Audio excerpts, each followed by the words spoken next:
শশার শরবত মা বানিয়ে দিল।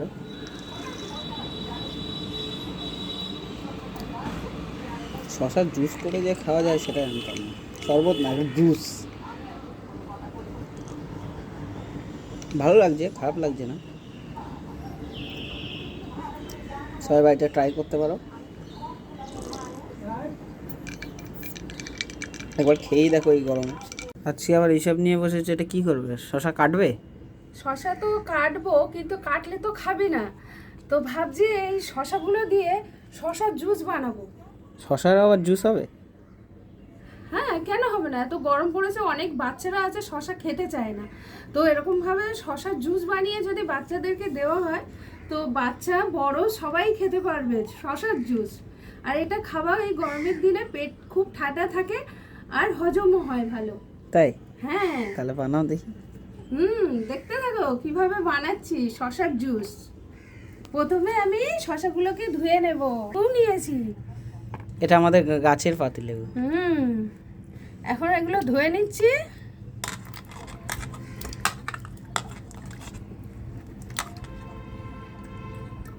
তো ধোয়া হয়ে গেছে। শশাগুলো খোসা এরকম ভাবে ছাড়িয়ে নিতে হবে, নিয়ে এরকম ছোট টুকরো করে কেটে নেব। তো এখানে আমার শশাগুলো কাটা হয়ে গেছে। তো শশাগুলো একটু জল দিয়ে ধুয়ে নেব। ধুয়ে নেবে? একটু আটা থাকে না, ওই আঠাটা চলে যায়। ঠান্ডা জল দিয়ে ধুচ্ছে তা বলে? হ্যাঁ। তো শশাটা এখন ধোয়া হয়ে গেছে। আমি মিক্সি বাটিতে বেটে নেব।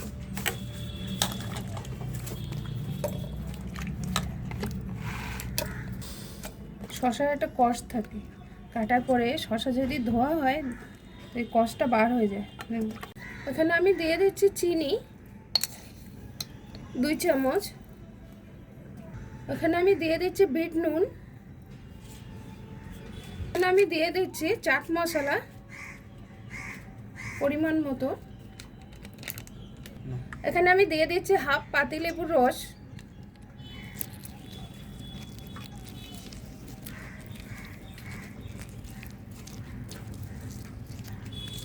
মিক্সিতে ঘুরিয়ে নেব। এখানে আমার বাটা হয়ে গেছে, দেখুন এরকম ভাবে বেটে নিতে হবে।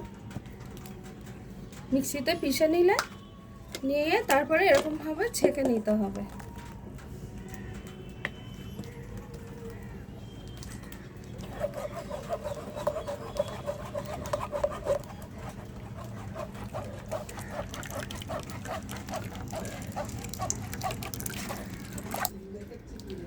এখানে আমি একটু পাতিলেবু উপর থেকে রস দিয়ে দেব।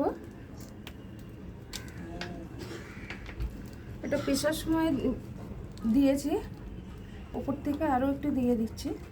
আর শশার জুস বানানোর আগে শশা কাটার সময় অবশ্যই দেখে নেবেন শশা তিতো আছে নাকি। তিতো থাকলে দেবেন না।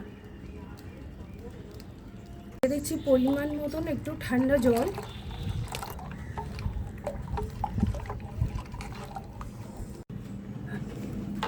তো এখানে আমার শশার জুসটা রেডি হয়ে গেছে। তো আমি এখন সবাইকে দেওয়ার জন্য গ্লাসে পরিবেশন করছি।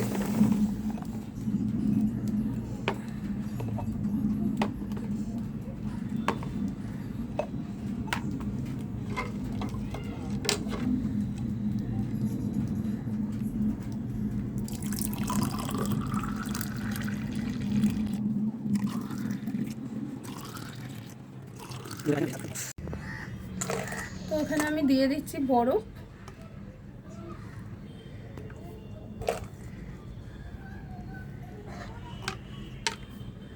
ঠান্ডা ঠান্ডা বেশ ভালোই লাগবে।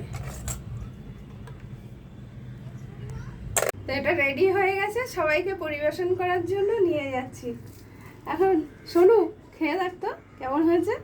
আগে তুমি খেয়ে দেখো কেমন হয়েছে। আমি আগে খাবো? ও, দেখি খেয়ে কেমন হয়েছে। ভালো লাগছে। এটা শশার গন্ধটাও আছে, তার সঙ্গে বিট নুন আর লেবু, পাতিলেবু, হেভি। আপনারাও বাড়িতে বানান, সবাই খেতে পারবেন এটা, ছোট বড় বয়স্ক সবাই। আর এটা খুবই খাওয়া ভালো। আমি সেরকম শশা খেতে পছন্দ করি না, তার জন্য মা এটা বানিয়েছে। তো আমি যেগুলো খেতে পছন্দ করি না, তো মা একটা মানে একটা ইউনিক কিছু বানিয়ে দেয়, তো সেটা খেয়ে নিই আমি, এতটাই ভালো লাগে খেতে বলে। তো ট্রাই করতে পারো ওটা বাড়িতে, ভালো লাগবে, খারাপ না। ভালো লাগলে অবশ্যই একটা লাইক করবেন।